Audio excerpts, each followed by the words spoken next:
Assalamualaikum, selamat pagi anak-anak semua. Ya, silakan yang memimpin menyanyikan lagu Indonesia Raya maju ke depan untuk memimpin menyanyikan lagu Indonesia Raya. Siapa petugas hari ini? Azhara. Silakan maju Azhara. Ya, mari kita bernyanyi. Hiduplah Indonesia Raya. Selesai. Silakan dilanjutkan dengan tepuk PPK. Tepuk PPK. Religius, nasionalis, mandiri, integritas. Ya, silakan duduk Azhara. Terima kasih. Ya, baik, ketua kelasnya silakan memimpin doa pada pagi hari ini.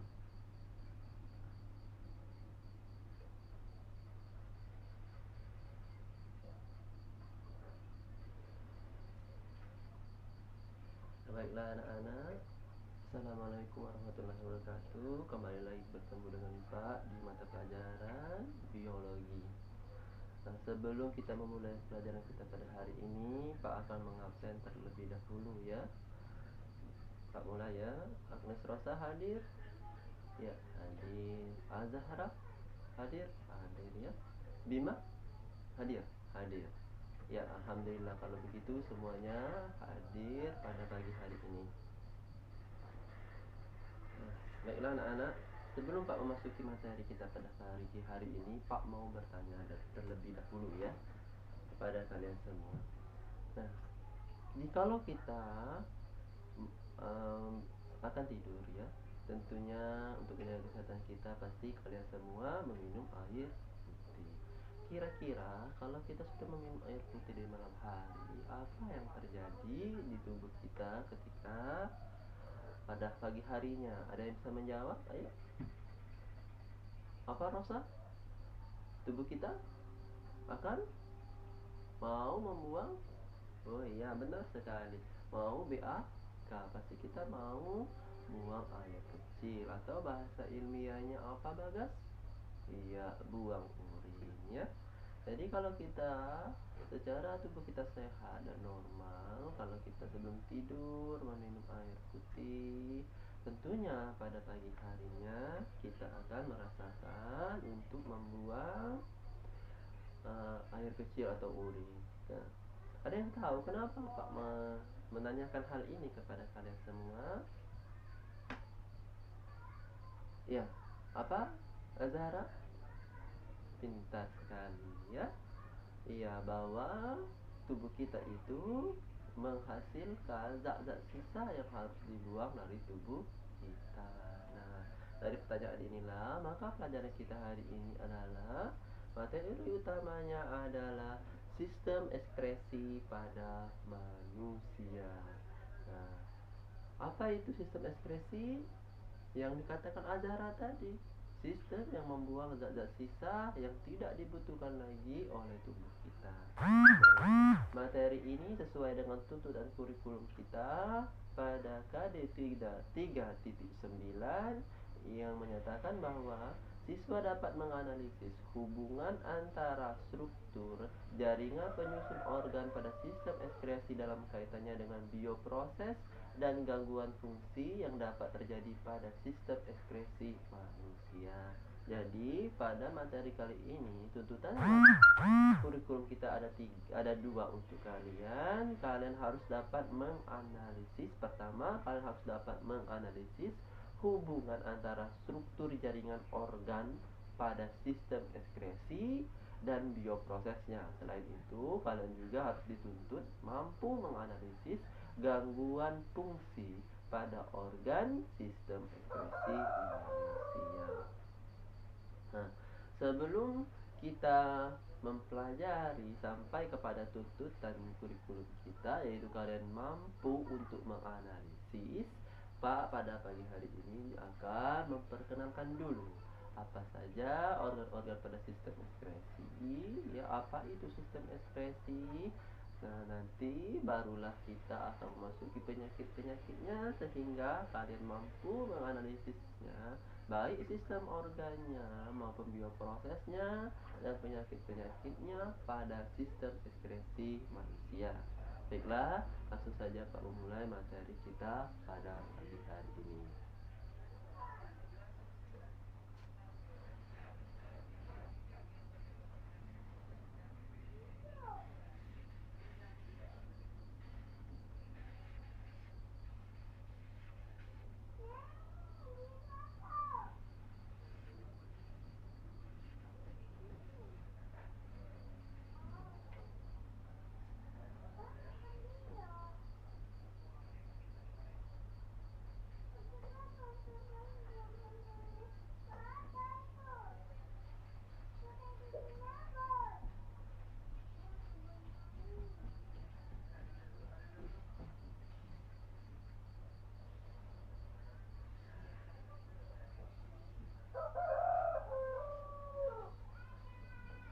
Ya.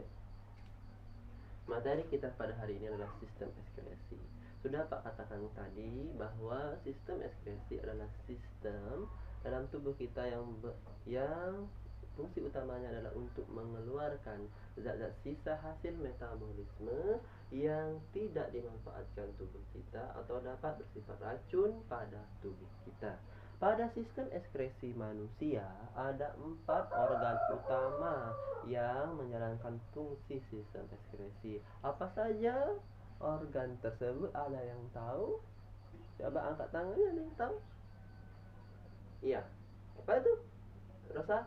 Iya, ginjal. Ya, benar. Salah satunya adalah ginjal. Nah, 4 organ tersebut salah satunya ada ginjal. Kemudian ada apa lagi? Ya, Bima? Ada hati, benar sekali. Selanjutnya ada kulit dan ada paru-paru. Karena pada sistem ekskresi ini sangat banyak sekali organ penyusunnya, ya, untuk melaksanakan fungsi ekskresi pada manusia, tidak mungkin kita pada hari ini untuk mempelajari keempat organnya. Maka Pak pada pagi hari ini akan menjelaskan dulu salah satu dari keempat organ ini, yaitu ginjal, ya, ginjal. Ada yang tahu apa itu ginjal? Oh, aksal. Apa aksal? Organ untuk apa? Iya, organ penyaring darah pada manusia. Benar sekali.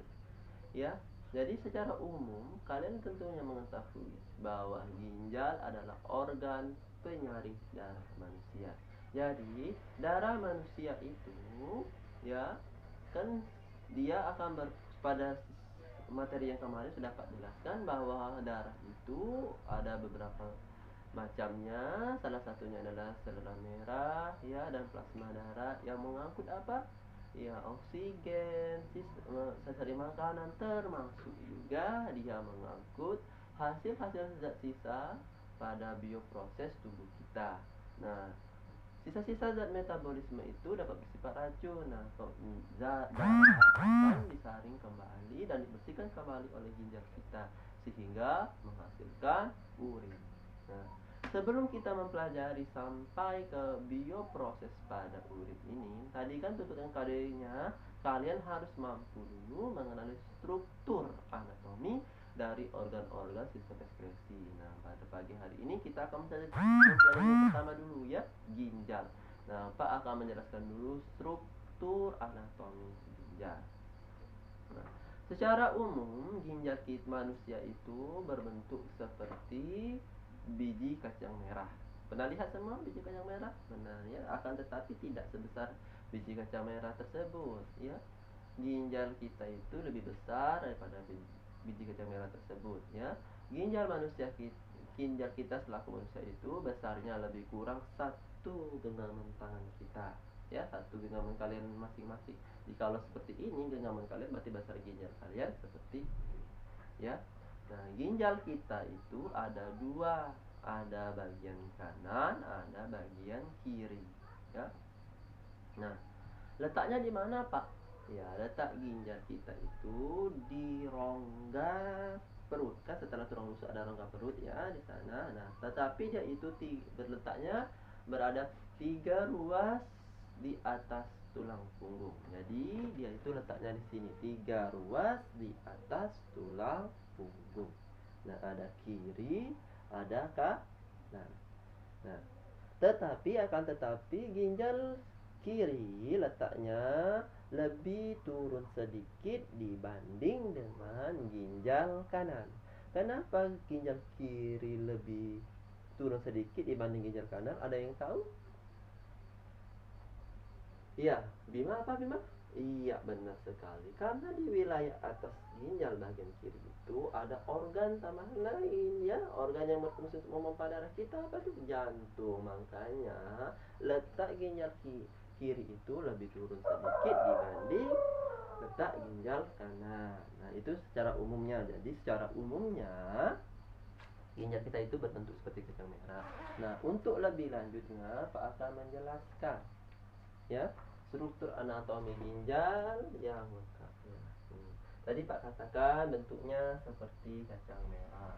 Nah, seperti ini ya. Ini adalah struktur anatominya. Jika ginjal itu dibuka atau dibedah, maka akan tampaklah seperti ini. Ada beberapa bagian-bagian di dalamnya.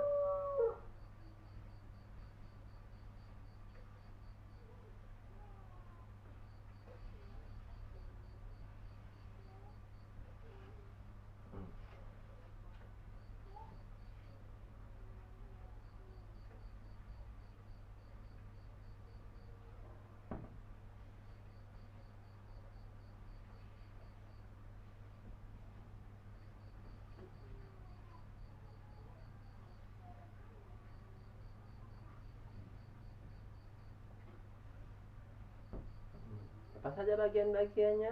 Iya. Kalau sudah dibedah, dia akan tampak seperti ini bagian-bagiannya. Yang pertama ada korteks. Ya, korteks itu merupakan wilayah bagian terluar ginjal. Seluruh wilayah sini ini adalah korteks. Ya,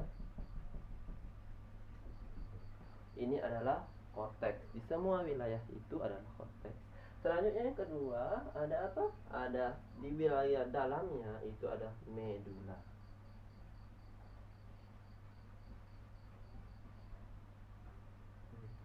Yang seperti lingkaran-lingkaran yang Pak gambarkan itu namanya piramid ginjal ya.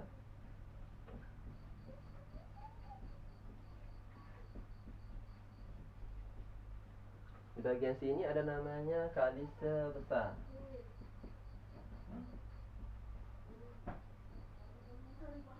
Di sini ada kalise kecil. Wilayah persatuan kalise besar ini akan membentuk yang di wilayah tengah ya, namanya pelvis. Ke bawah ini adalah saluran kemih atau saluran urin, namanya ureter.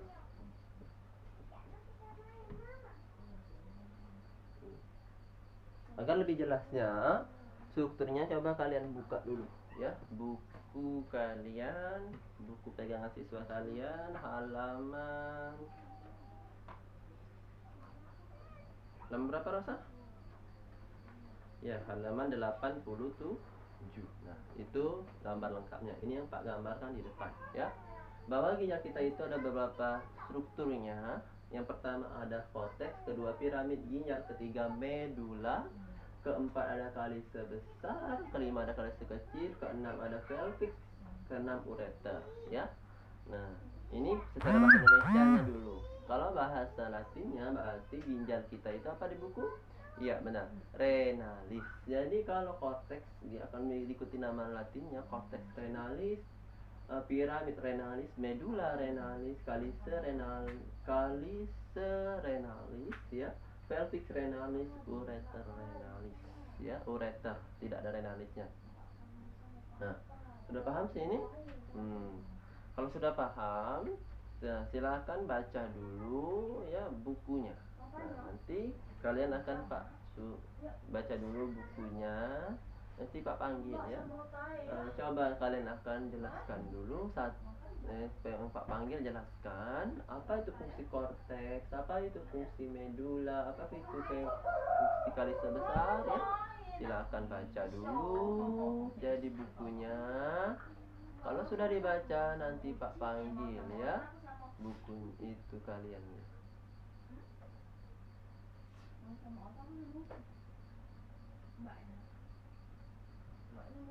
Nah, silakan dibaca sekarang.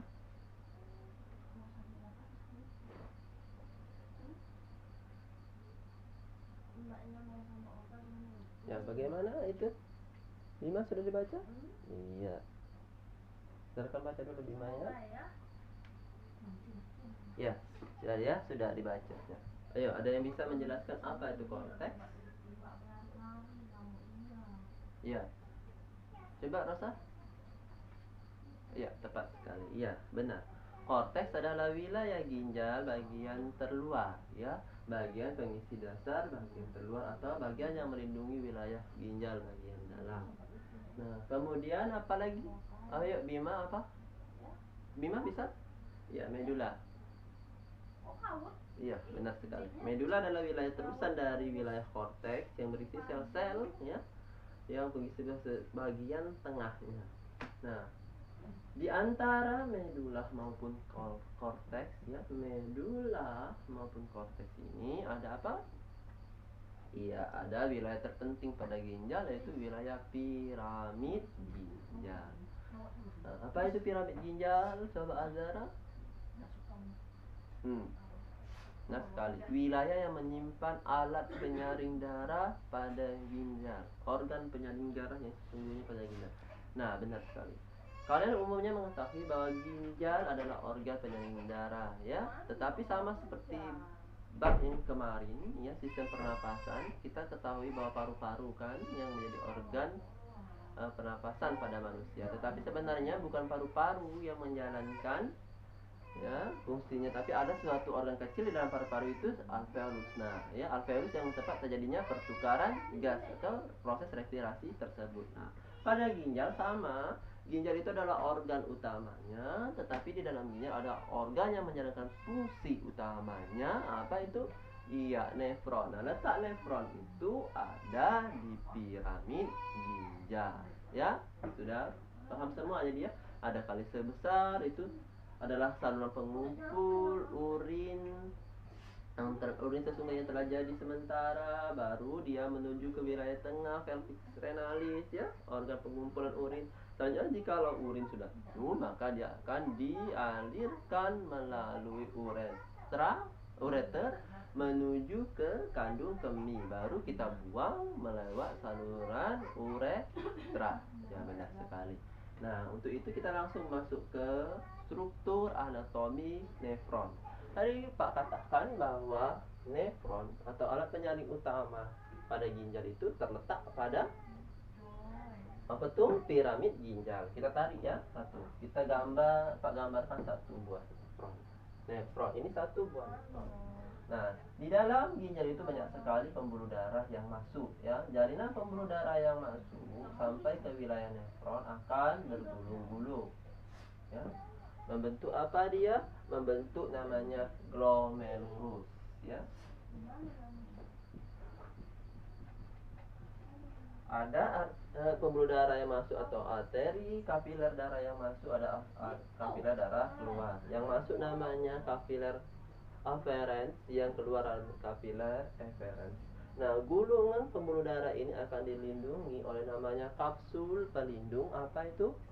Bima, kapsul apa? Iya, benar sekali. Kapsula Bowman atau simpai Bowman yang membentuk perlindungan pada kapiler darah paru-paru ini. Selanjutnya kapsula Bowman nanti akan melengkung ke wilayah bagian bawah. Nah, dia akan melengkung ke bagian bawah ya, melengkung ke bagian bawah dan membentuk suatu tabung besar yang dinamakan adalah apa?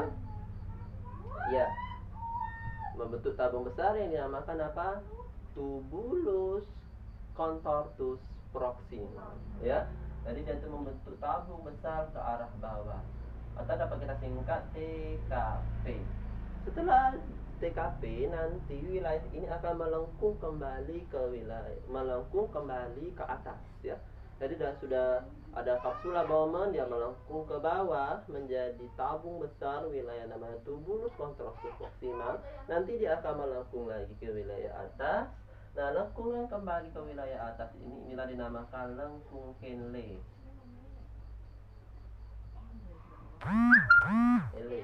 Setelah lengkung Henle, nanti dia akan membesar kembali, membentuk tabung besar ke wilayah atas. Nah, inilah namanya tubulus contortus distal, ya, atau dapat kita tinggal TKD, ya. Sudah TKD, nanti dia akan melengkung lagi ke wilayah sininya, melengkung lagi ke wilayah kanan, ya, mengerucut sedikit. Nah, kemudian dia membentuk saluran ke arah atas. Nah, saluran ke wilayah atas namanya tubulus kolektivus atau tubulus pengumpul. Nah, ya, sudah paham semua. Ini adalah struktur satu buah ginjal, struktur anatomi satu buah ginjal. Dari mulai struktur anatominya dari luar hingga kita melihat struktur anatomi, ya, satu buah nefronnya. Nah, nefron ini yang kata Pak tadi berfungsi untuk menyaring darah pada manusia. Apa hasil penyaringan darahnya? Ya, dia akan membentuk urin atau air seni yang kalian ketahui itu. Nah, untuk bisa bagaimana jalannya proses penyaringan darah manusia itu, silahkan baca bukunya halaman 90, ya, buku pegangan kaliannya halaman 90. Kemudian dilanjutkan, coba kerjakan dulu, ya, tugas bukunya, disalin di bukunya, ya, proses penyaringan darah pada manusia itu tugas 3.4, ya, halaman 92. Nah, silakan dikerjakan. Kalau sudah, nanti akan dikumpulkan dan Pak akan minta kalian untuk menjelaskannya melalui skema gambar yang Pak